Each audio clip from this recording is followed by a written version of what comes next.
একই কার্ড খেলা হচ্ছে যে আমার বাবা কি করলেন সেজন্য আমি দায়ী। সারা আপা, তার বাবা ডক্টর কামাল হোসেন, হ্যাঁ, তাকে নিয়েও আজকে প্রশ্ন উঠছে এবং আমরা নাকি বিশেষ উদ্দেশ্য চরিতার্থ করতে এখানে এসেছি। লিপি আপা আরো ভালো বলবেন।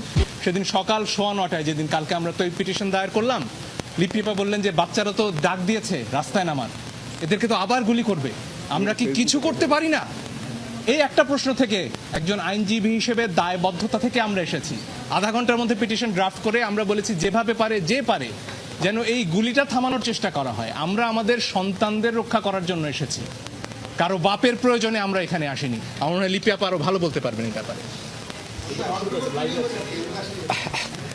যেটা হয়েছে যে আমরা এখানে এসেছিলাম সম্পূর্ণ একটা অরাজনৈতিক, আমাদের শিশু মানে যারা আছেন আন্দোলনকারীরা বা বাচ্চারা যারা মাঠে নামছে তাদের জীবনটা রক্ষা করার জন্য, এবং যারা মারা গিয়েছেন তাদের কি বলবো যে তাদের মৃত্যুটা যে স্বাভাবিক মৃত্যু ছিল না সেগুলোর জন্য। তো এটিকে সামহাও আজকে আমরা যেটা দেখেছি যে অনেক আইনজীবীরা পিছন থেকে একটা রাজনৈতিক রূপ দেওয়ার চেষ্টা করে। একদম পরিষ্কারভাবে বলি, এখানে আমরা কেউই কোনো রাজনীতি করার জন্য আসছি না। লাশের উপরে রাজনীতিবিদরা করেন, আইনজীবীরা করেন, এটা আমি সম্পূর্ণভাবে বিশ্বাস করি।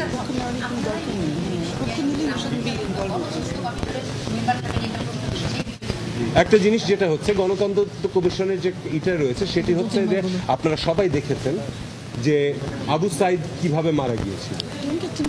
আবু সাইদ যখন মারা গিয়েছিল তারপরে যে এফআইআরটা হলো সেটাতে বলা হলো যে